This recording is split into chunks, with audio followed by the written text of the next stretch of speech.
I am well aware of what has been happening in Syria for the last 60 years or more. No one has to lecture to me. I know the history. Okay? But I am not going to be party, ever, of any group who seek to liberate themselves from oppression and take weapons and arms from Saudi Arabia and from Qatar and from Turkey. A large number of those who are now fighting Assad in Syria are paid by the Saudis and the Qataris and are trained and have been given arms to go and invade another country. May Allah grant the day will come when Saudi Arabia will be invaded in the same way. Qatar and Saudi Arabia are Zionist countries. Oh yes. Allah says in the Quran, وَمَنْ يَتَوَلَّهُمْ مِنْكُمْ فَإِنَّهُ مِنْهُمْ. If you turn to them with friendship and alliance, you belong to them, says Allah, not to us, the Judeo-Christian alliance, the Zionist alliance. If there are in Syria those who are not connected whatsoever with the Saudis and with Qatar and with Turkey and with the Zionists, okay? Where are you getting your weapons? Oh, we're taking it from the Syrian army. Very convenient answer. Very convenient answer. Even if you have your own weapons, you do not launch your struggle at this time to liberate yourself. This is the wrong time, because you're going to be used as guinea pigs. Whatever success you achieve will be beneficial to them. So you're acting very foolishly to use this moment, the second Arab Spring, to get rid of Assad. Choose a different time, not a time when Saudi Arabia and Qatar and the Zionists are sending men into Turkey armed with weapons and financed by them and trained by them. Choose another time, not this time. Okay? So I know about oppression.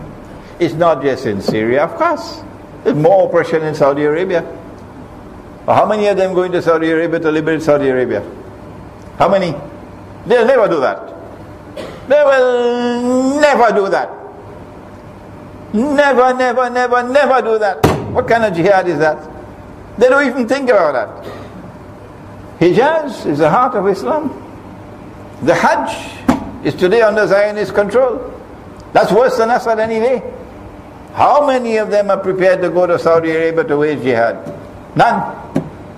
How many will go to Qatar to liberate Qatar? None. How many will go to Turkey to liberate Turkey from NATO control? None. But you want to get rid of Assad.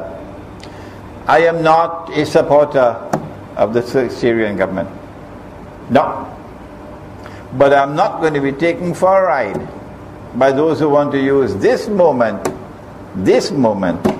to overturn this government. Because I know when Assad falls, then Syria will become another Libya. If that is what you want, that is what you'll get. We don't want that. We don't want that.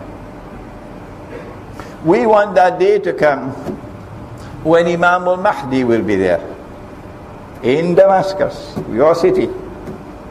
And Dajjal will be there, your city.